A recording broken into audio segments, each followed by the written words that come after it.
This is all you need to know about coffee. Coffee starts its journey as a tiny seed inside a bright red fruit called a coffee cherry, which grows on bushes in tropical climates. There are two main types of coffee plants that matter most to us: Arabica and Robusta. Arabica beans come from plants that grow at higher altitudes, where the air is cooler and the soil is richer. This slow growth allows the beans to develop more complex flavors that many describe as fruity or floral. Robusta beans, by contrast, come from plants that thrive in hotter, lower places and are much hardier.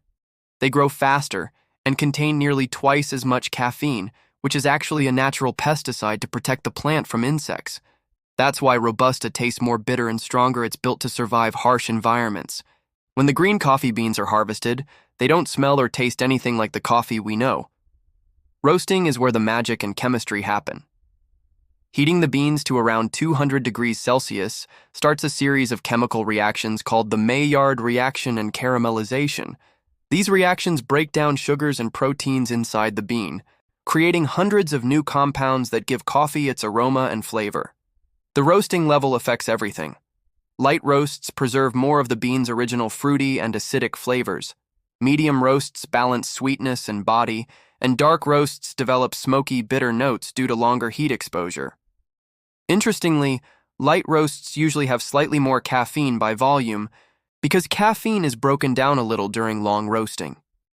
How you brew coffee changes its taste dramatically because water extracts the soluble compounds from the ground beans. Espresso uses high pressure, about 9 times atmospheric pressure, to force hot water quickly through finely ground coffee. This extracts oils, acids, and sugars in a concentrated shot topped with crema, a creamy foam made of tiny bubbles and oils. Adding hot water to espresso creates an Americano, which dilutes intensity while keeping smoothness. When milk enters the picture, like in a latte or cappuccino, it softens espresso's bitterness by adding fat and natural sugars, making the drink creamier. The difference between a latte and cappuccino is mostly the amount of milk and foam.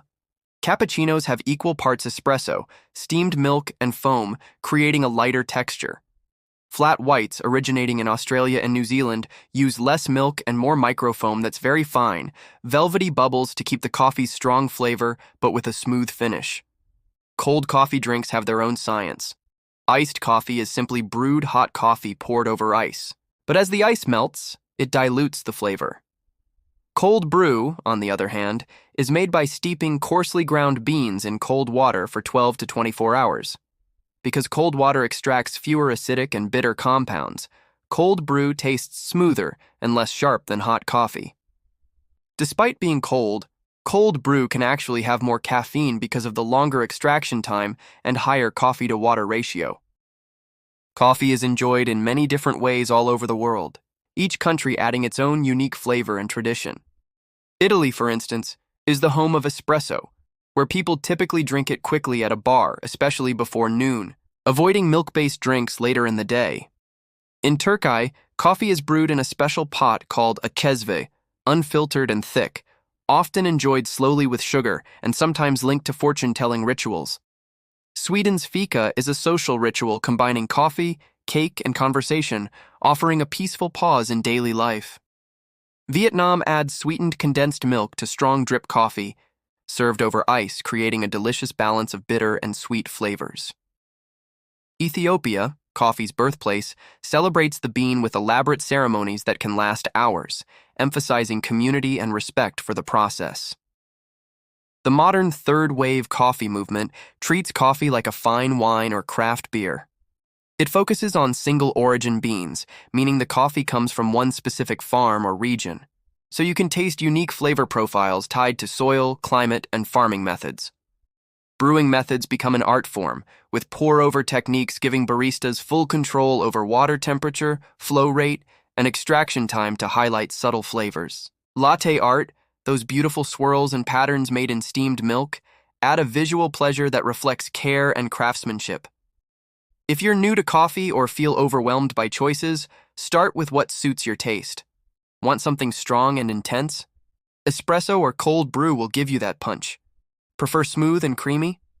Try a latte, which balances bitterness with milk sweetness. If you crave sweetness, A mocha combines chocolate and coffee for a dessert-like experience.